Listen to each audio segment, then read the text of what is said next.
So it is 15 days to my birthday, and I didn't record yesterday, not because I forgot, but because of just catching up on past videos that I've needed to edit and things of that nature, and really kind of embracing the process of imperfection and things not going 100% as planned. If I miss a day because I'm doing other days, that it's okay.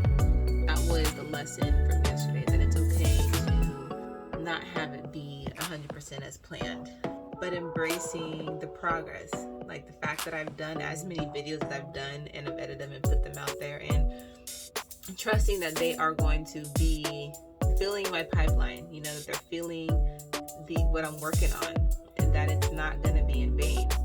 So that was like one thing that I really was getting from yesterday, that it's okay if I don't do a video today, because it's not a matter of just doing the videos for the sake of doing the videos. It's about the consistency of it and following through.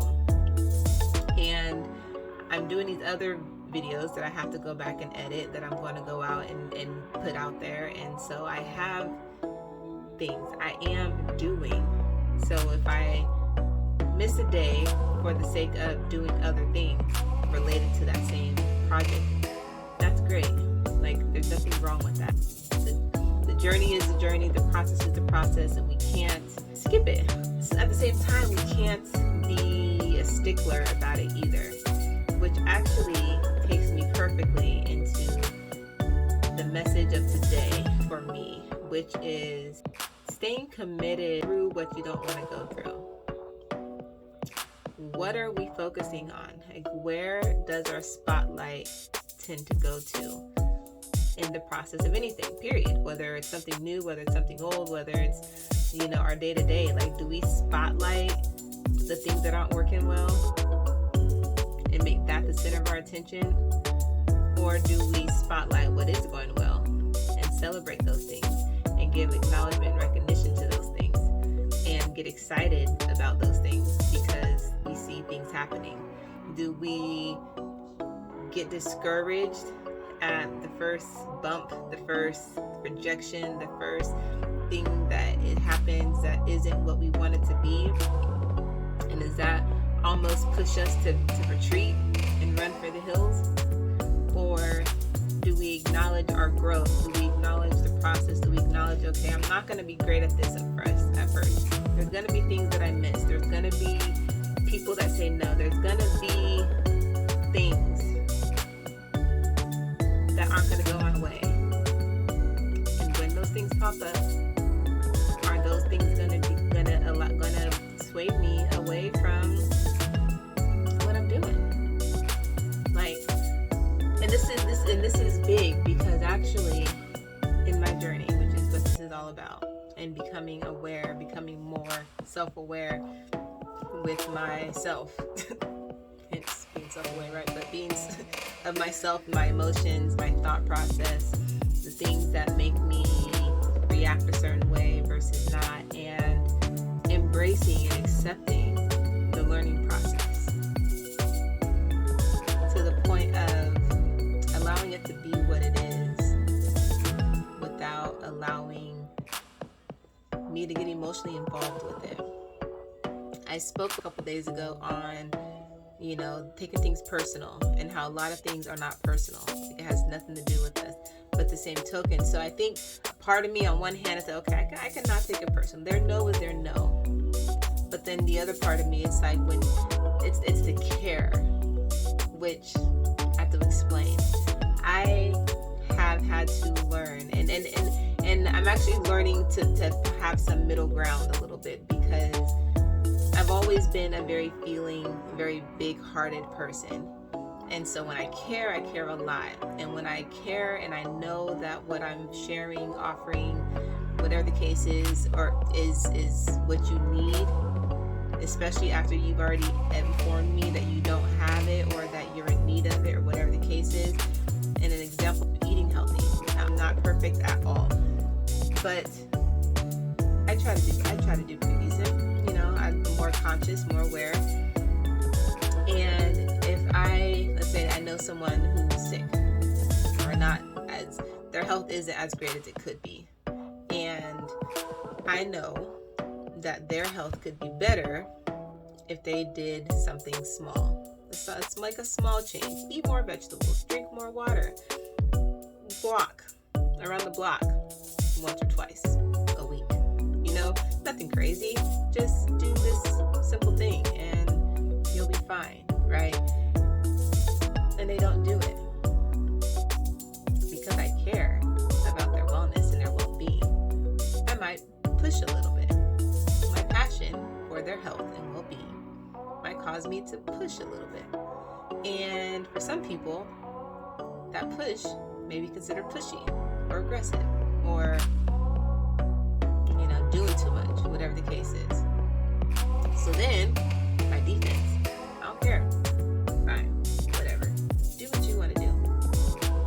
So it goes from caring a whole lot to not caring at all. I do care, but it's like I have to not care because otherwise I care way too much, and then I get upset because you're not doing what you're supposed to be doing. This is not healthy. It's not most effective. Maybe that's a better way to put it. I have found where it hasn't served me necessarily in caring more for somebody else's wellness or well-being or making the right decision for them. Caring too much about their choice on this decision, or like not caring at all. And the practice of this and the way it kind of comes back to me in learning that difference is because when people say no after verbalizing their need for said product, service, help, assistance, whatever, then I almost like get a little righteous. Again, I'm being honest. This is just me processing, me kind of like, you're getting it raw. You're getting it as it comes, okay? I guess a part of me does get a little righteous and like, why don't you want it? Why don't you do it? And I'll kind of like go down the list of like, but I do that without trying to be offensive. So there's a lot of like conflicting feelings that happen inside of me. Like, how do I be passionate about my message and push enough to not take their no the first time, but not be so pushy or off-putting where they get offended or don't want to deal with me? It's like these waging feelings that happen internally with me.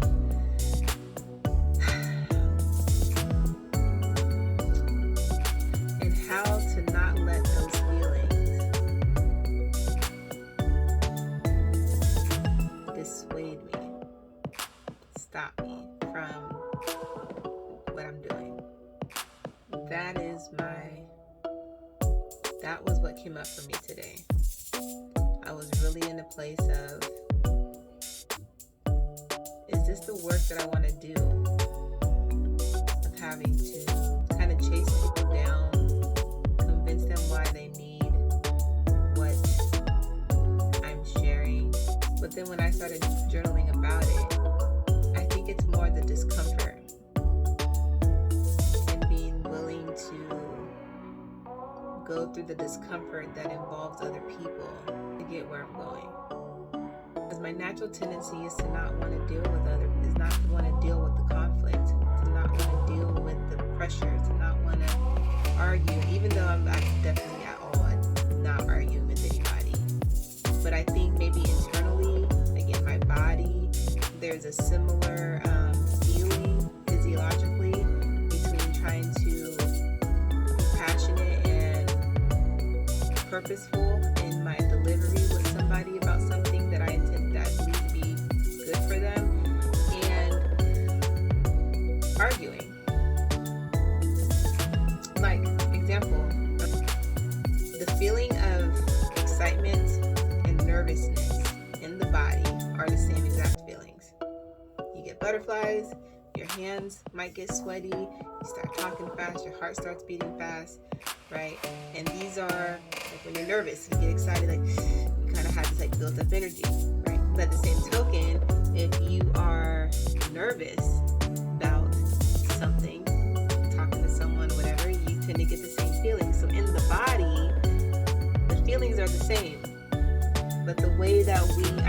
identify them, whether we call it nervous energy or excited energy, is all psychological. So I'm saying that to say that connection for me between being passionate and making my point clear, making my point known, and sharing from a good place is closely connected, is closely related to me in my body with arguing, which I despise. So that pushing through, that learning process, that figuring it out, that being self-aware and being able to identify where the connection is and what causes me to stop when I face these things, and realizing that this is important for me to address and for me to uproot, because there's always going to be something I don't want to do. Whatever the journey is, there's always a part of the process that is unenjoyable. That doesn't mean that we quit the process. That doesn't mean we stop what we're doing. That doesn't mean, and again, it's like a no-brainer, duh, right? But the same token, how many of us still do that? I have stopped and restarted, and stopped and started something else, and done different things of that nature. And there's always a learning curve. There's always a part of the process that is kind of difficult to gain traction. And we know it takes the most energy and the most effort to get something off the ground, in the airplane, with the rocket ship, in a business, whatever. Like, it takes the most effort to get things off the ground. I'm sure in a relationship it's the same way. When I've heard that the first, what they say, 5 years or so of a marriage is the rockiest, and I imagine that that's because you're learning each other, you're figuring each other out, and it's that build up work to get you until you get lifted and get coasting and you figure out your rhythm. And so for me, having to push through the discomfort, push through the parts I don't want to deal with, and learning how to better regulate myself so that way I can best handle the situation at hand, whatever is in it.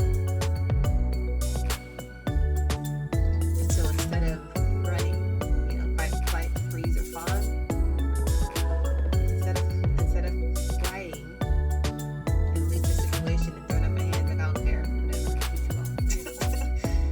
because that's my default, to passionately offering, letting it be from love, staying in the place of love in my delivery, and in love for the work, in love for the mission, in love for who I'm serving, in love of what I'm working towards. So that way, when things get tough,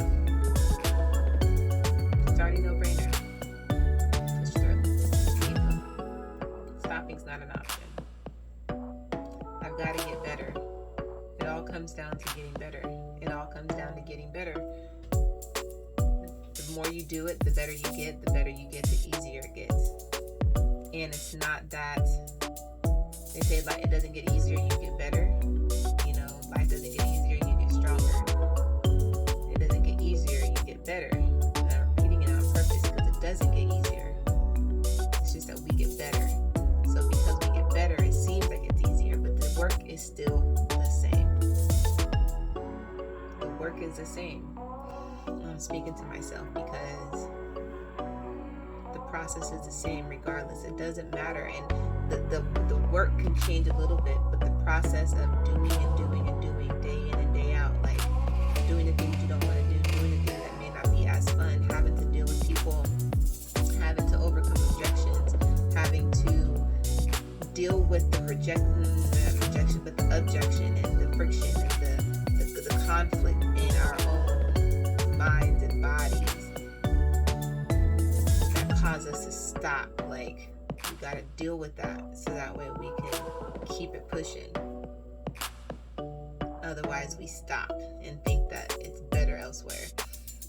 The grass isn't greener on the other side, it's green where you water it. We gotta water where we're at. We gotta water where we're at so that we grow, and so that the things that we do grow. If we stop watering, it's gonna die. It's gonna go brown.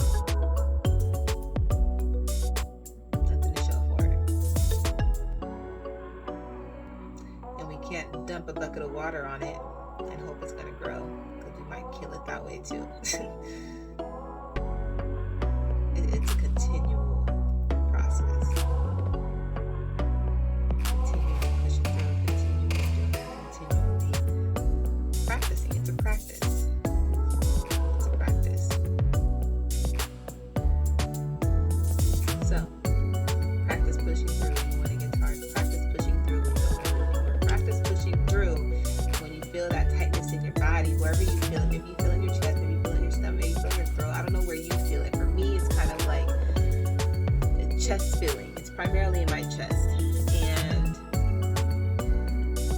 I push through. Keep watering.